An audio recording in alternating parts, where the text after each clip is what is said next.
Selamat datang di channel Movie Free. Jika kalian ingin melihat bagaimana hacker dapat membahayakan nyawa seseorang, maka kalian akan melihat hal itu dari alur film kali ini.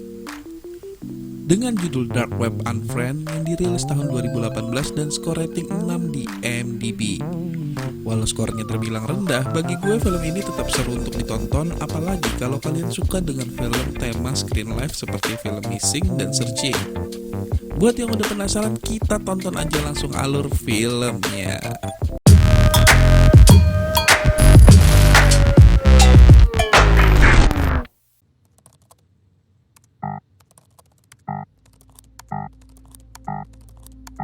Di awal film kita hanya diperlihatkan tampilan dari sebuah layar laptop dan ada seseorang yang ternyata mencoba memasukkan password asal-asalan hingga tak sengaja berhasil masuk.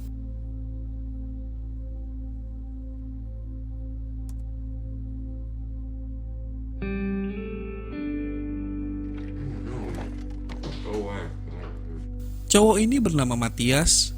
Dia ternyata tak sengaja mendapatkan sebuah laptop yang dia dapat dari tempat penitipan barang hilang di sebuah kafe. Karena kondisi laptopnya yang masih sangat bagus, Matthias pun menggunakannya untuk keperluan pribadi. Saat Matthias membuka beberapa situs media sosial, dia pun mendapati akun sang pemilik sebelumnya masih tersimpan dan alamat emailnya bernama Norah C4. Tanpa pikir panjang, Matthias pun mengganti semua akun di laptop tersebut menjadi akun pribadinya sendiri.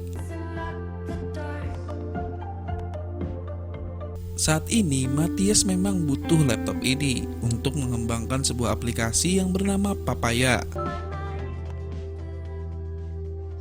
Aplikasi ini sengaja dibuat Matthias untuk pacarnya yang bernama Amaya, karena Amaya adalah seorang tunawicara.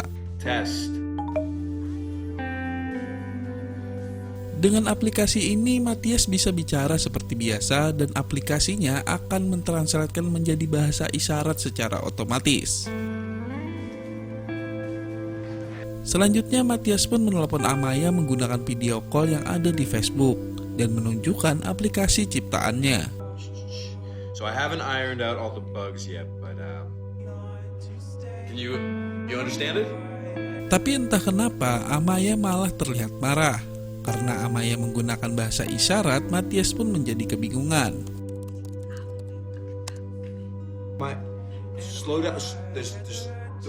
Di tengah pembicaraan mereka yang gak jelas tersebut, mendadak laptop yang digunakan Matthias terjadi error dan melakukan restart mendadak. Matthias pun mencoba menghubungi Amaya kembali, tapi sayangnya Amaya tak mau mengangkat bahkan membalas pesan Matthias.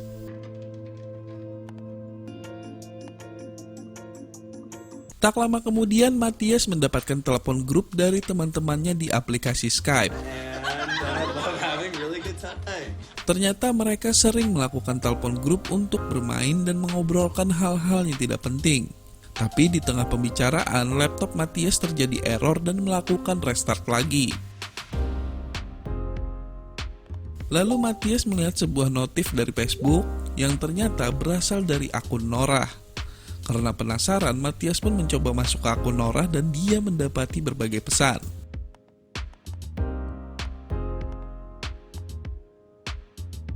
Karena penasaran, Matthias pun mencoba mengutak-atik file laptopnya dan Matthias menemukan hidden file yang berisikan video-video aneh. Tapi tak lama kemudian, salah satu temannya Matthias yang bernama AJ membuat keributan dengan menyalakan musik.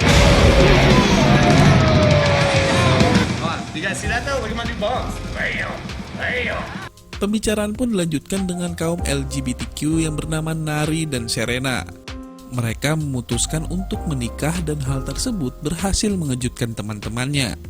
Tapi di tengah kebahagiaan mereka berdua, ternyata ibu Serena saat ini mengalami koma karena mengidap kanker.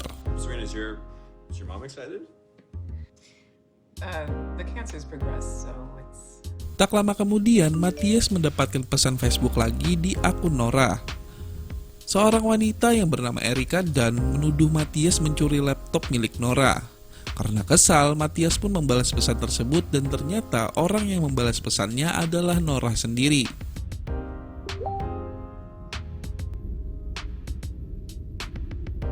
Karena tak ingin dituduh sebagai pencuri, Matias pun memutuskan untuk mengembalikan laptop di tempat dia mendapatkannya. Tapi sesaat dia ingin pergi mengantarkan laptopnya, tiba-tiba ada sebuah chat misterius dari akun yang bernama Sharon. Lalu akun yang bernama Sharon tersebut mengajaknya untuk bicara di sebuah aplikasi yang bernama Driver. Karena penasaran, Matias pun mencoba membuka aplikasi tersebut, dan anehnya aplikasi itu hanya memperlihatkan sebuah kapal yang bergerak di lorong. Teman-temannya yang melihat Matias pun bertanya-tanya, dan salah satu temannya yang bernama Damon menyuruh Matias untuk membagikan layarnya. Whoa. Menurut Damon, itu adalah aplikasi yang menggunakan jaringan overlay. Singkatnya, aplikasi yang digunakan Matias tidak bisa dilacak oleh siapapun dan aplikasi tersebut bisa terhubung ke sebuah situs darknet. This is darknet. Yeah. Bisa dibilang darknet atau dark web masih dari bagian internet. Hanya saja untuk bisa mengaksesnya kita memerlukan software tertentu. Dan biasanya orang yang bisa mengaksesnya bukan orang sembarangan karena isinya hanya berisikan hal-hal negatif seperti perdagangan organ tubuh, obat-obatan, senjata, dan lain-lain. Tempat tersebut juga merupakan tempat para hacker yang sering dijadikan tempat untuk berdagang ilegal menggunakan cryptocurrency seperti Bitcoin dan Ethereum. Kembali ke film, saat aplikasi The River sudah terbuka, muncul jendela chat. Charon is the ferryman of the dead. Melihat tingkah aneh Matias, teman-temannya pun bertanya dan terpaksa Matias pun menjelaskan semuanya dari awal. Matias juga menceritakan tentang penemuan file tersembunyi yang berisikan video-video aneh.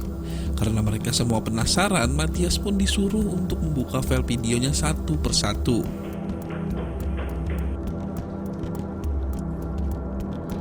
Lalu Matias juga membuka akun blockchain wallet milik Nora. Dan ternyata akun tersebut berisi sejumlah Bitcoin yang bernilai 10 juta dolar. That's $10 million, guys. Yep. 10 million change. Yep. Tak lama kemudian, akun yang bernama Sharon68 menghubungi dari aplikasi The River. Di dalam chatnya, Sharon68 menceritakan sesuatu yang aneh. Dan ada satu kata yang membuat mereka semua penasaran, yaitu kata trepanation. A surgical procedure in which a hole is... Ya, entah apa maksudnya, yang pasti hal tersebut membuat teman-teman Matias ketakutan. No, Matthias, can you just... Get out of that. Ditambah lagi, Norah terus menghubungi Matias dan mengatakan kalau dia sudah di tempat di mana Matias menemukan laptopnya. Lalu AJ menyuruh Matias untuk membuka folder video yang disembunyikan, dan ternyata isi dari videonya sangat membagongkan.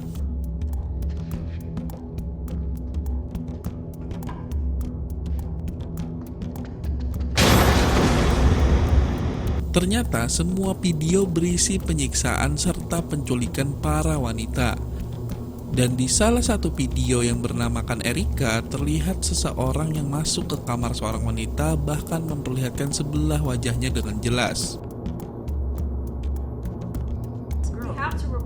We have an address, so just we can do a reverse phone look. Karena Amaya terus menelepon, mau tak mau Matias harus mengalihkan teleponnya, dan ternyata yang mengangkat telepon Matias justru temannya Amaya yang bernama Kelly. I think Amaya's in the shower. Possibly get it for me right now? Wow. Dan tiba-tiba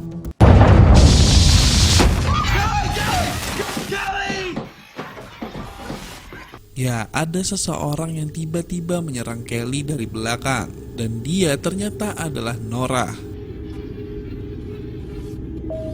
Karena ada suara dari kamar mandi, Norah pun langsung bersembunyi. Lalu Amaya pun keluar dari kamar mandi. I'll wait for you. I'll wait for you. Sesaat Amaya masuk ke kamar untuk ganti baju, Norah pun keluar dari persembunyiannya dan mengancam Matias kalau dia sampai melapor ke polisi, Amaya dan teman-temannya akan meninggoy. Norah pun menyuruh Matias agar mengajak Amaya bertemu, yang nantinya Norah akan mengikuti Amaya pergi dan mengambil laptopnya di tempat mereka bertemu. Wait just 1 second. Can you wait?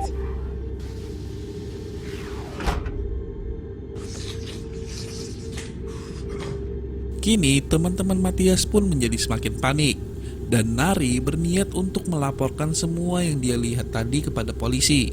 Karena Nora sebelumnya sudah mengancam akan membunuh, Matias pun dengan terpaksa mengatakan kalau semua yang diperlihatkannya tadi hanyalah candaan dan tak lebih dari sebuah permainan. Ken, it's not real. Wait, I'm confused. What? It's a game. I made the whole thing up. Mendengar hal tersebut, teman-temannya pun sedikit tenang dan tak lama kemudian Nora memaksa Matias lagi untuk segera menemui Amaya. Untungnya Matias berhasil meyakinkan Amaya untuk bertemu dengannya. I'm really fucking scared of Maya. Nothing to be in the way of how much I love you. I need you to come here, okay? Kembali ke teman-temannya Matias, ternyata Nari dan Serena masih tak percaya dengan perkataan Matias. Lalu mendadak salah satu temannya yang bernama Lex mendapatkan telepon dari ibunya. Dan gue baru sadar kalau ternyata Lex bicara dalam bahasa Indonesia. Mama, kan saya udah tahu. Lalu Matias iseng-iseng mencoba mencari info di Google dengan nama yang ada di video. Dan hasilnya ada seorang wanita muda diculik dan wanita tersebut bernama Erika Dunn. Ya, FB yang digunakan Nora untuk menghubungi Matias adalah seorang korban penculikan.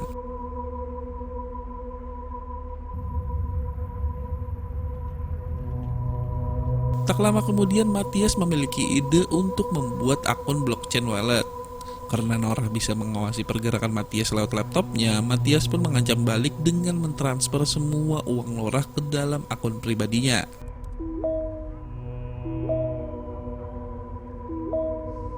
You get the computer back when I get Maya back. Tak lama kemudian, ya, Nora pun menelpon Matias dengan video call. On Maya or Erica, you'll never see any of that money. Ternyata Sharon merupakan nama dari kelompok hacker yang berkuasa di dark web dan semua akun anggotanya diawasi secara penuh. Itu artinya pemindahan uang yang dilakukan Matias dapat diketahui oleh anggota Sharon sehingga sangat membahayakan mereka termasuk Amaya dan teman-teman Matias. Bitcoin accounts. They're gonna think I'm trying to cash out. Dan tiba-tiba, I lost your screen. What's going on? What's happening? ya mendadak Matias dipaksa masuk ke dalam The River. What are they saying?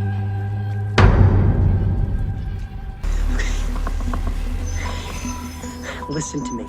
Di sini Nora dan Matias pun berdebat hebat. Nora mengatakan kalau sampai Sharon tahu laptopnya hilang itu akan sangat membahayakan bagi dirinya sendiri. Lalu Matias memaksa Nora untuk mengembalikan Amaya dan Erika terlebih dahulu, barulah dia mau memberikan laptopnya. They said this is your last chance, Sharon 4. Karena terdesak, Nora pun setuju dan menyuruh Matias untuk segera membalas pesan dari Sharon. They're asking why you drained the account. Dengan berbagai alasan yang diberikan Nora, Matias pun berhasil keluar dari The River. Di sini Nora menyuruh Matias untuk segera menemui Amaya dan mengembalikan laptopnya dengan segera. Guys, he's back. Matthias. Lalu saat Matias kembali ke teman-temannya yang ada di Skype, ternyata Nari mendapatkan berita tentang Erika Dunn dan mengatakan kalau Erika benar-benar korban penculikan. Tapi Matias terus berusaha mengelak dan tak lama kemudian, Who's that? How do we get this person off? Does anyone know how we get this person off? What's going on? Come on, Matthias. ya, para Sharon memasuki grup telepon mereka, lalu mereka pun dipaksa menonton sebuah video yang memperlihatkan info data tentang Lex dan meretas akun miliknya. That's the next one. What is the next one? It's a hacking tool. Dan tiba-tiba Sharon memperlihatkan sebuah video lain dari YouTube.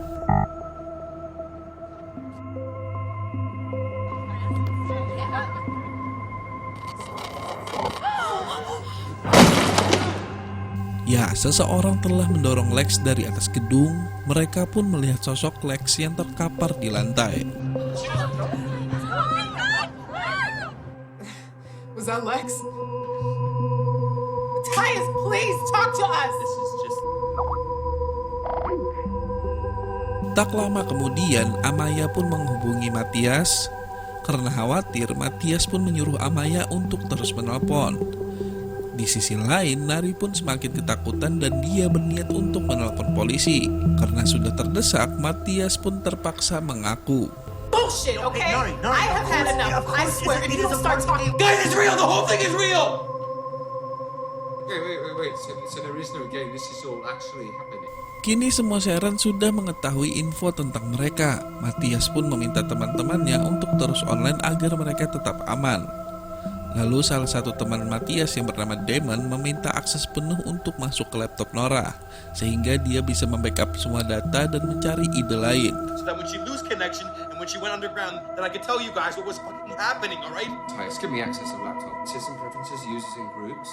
Tak berselang lama, Sharon masuk lagi ke dalam telepon grup mereka, dan kali ini yang diincar adalah AJ. Sick and tired of all you sheep. Sick and tired. Best way to avoid data corruption. Dengan menelpon polisi dan memanfaatkan semua video yang AJ unggah di YouTube, Sharon pun memperlihatkan video AJ yang sudah dipotong-potong sehingga AJ seolah-olah dibuat seperti seorang teroris yang menantang para kepolisian. Sir, is this a real emergency? I'm gonna pack up all my assault weapons and explosives. I am sick and tired of all the corruption. Dan dalam sekejap rumah AJ pun didatangi polisi. AJ, you need to... Tak hanya sampai di situ, Sharon juga memanfaatkan speaker AJ yang super nyaring untuk menyalakan efek suara dari bunyi shotgun. Dan hasilnya... Oh, AJ! No! No, stay! No!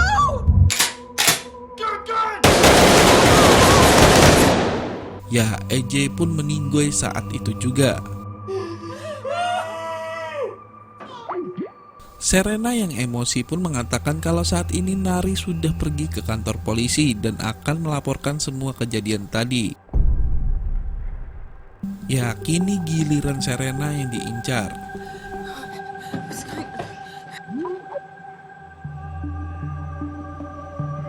Sharon pun memperlihatkan sebuah rekaman video antara Nari dan Selena.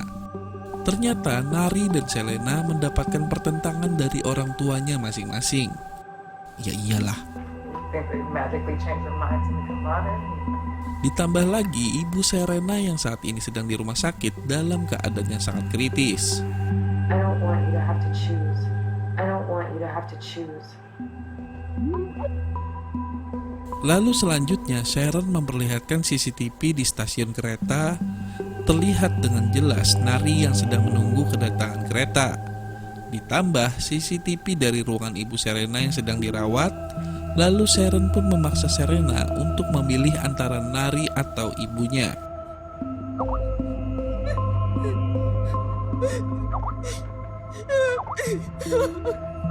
No, I will do anything. Stop this right now. I will do. Karena tak bisa memilih antara Nari dan ibunya, Serena pun hanya bisa memohon. Dan saat hitungan mundur telah habis, No.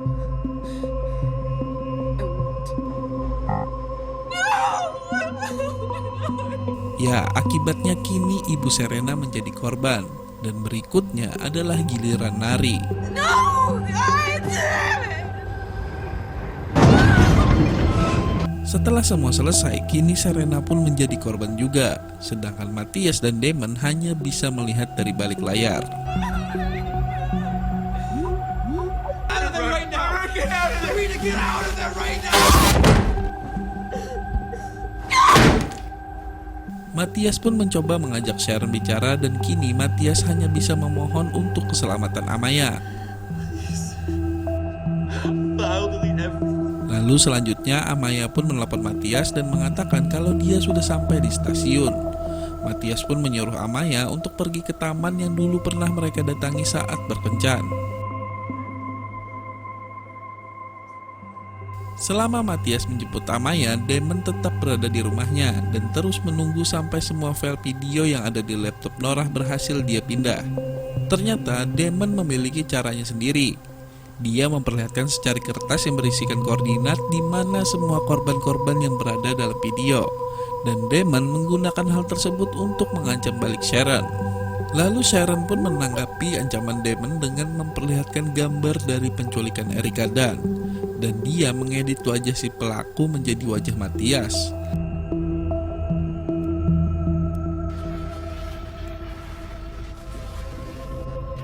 Tak hanya itu muncul sosok orang lain dari kamar Matias dan orang tersebut menaruh sebuah kantong besar di kamarnya Matias.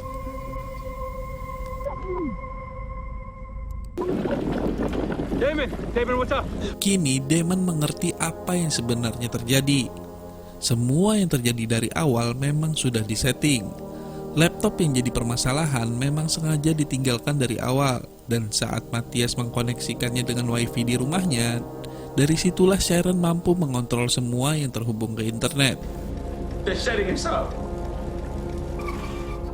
Matias yang tak begitu paham pun hanya bisa kebingungan. Lalu Amaya mengatakan kalau dia sudah sampai di sebuah bangunan. Matias pun semakin bingung karena mereka berencana bertemu di sebuah taman.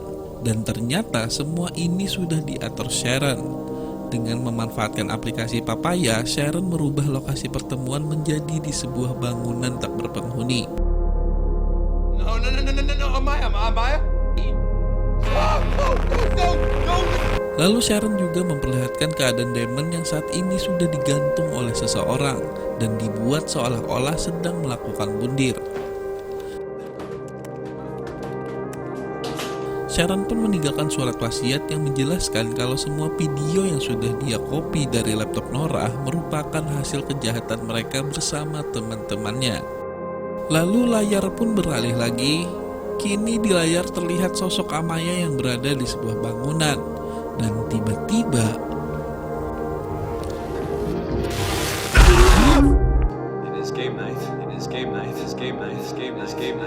sampailah di giliran Matias. Di layar muncul kotak dialog yang memperlihatkan sebuah voting. Apakah Matias harus mati atau hidup? Di sisi lain, Sharon memperlihatkan dari kamar Matias yang ternyata muncul seorang wanita. Dan ternyata sosok wanita tersebut adalah Erika Dunn.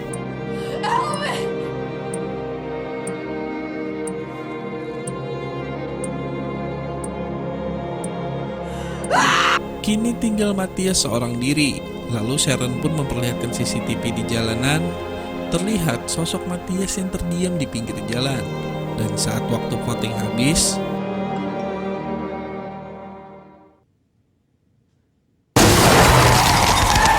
ya, pada akhirnya tak ada satupun yang selamat. Lalu di sini kita diperlihatkan orang yang berada di balik layar, dan semua yang telah kita lihat dari awal merupakan permainan kematian yang disiarkan secara live dan hanya bisa ditonton di dark web. Film pun tamat. Menurutku gak ada bagian yang aneh atau kurang, semua serba pada pas pada porsinya. Dan film ini benar-benar mengilustrasikan apa bahaya yang bisa kita dapat saat masuk ke dunia dark web.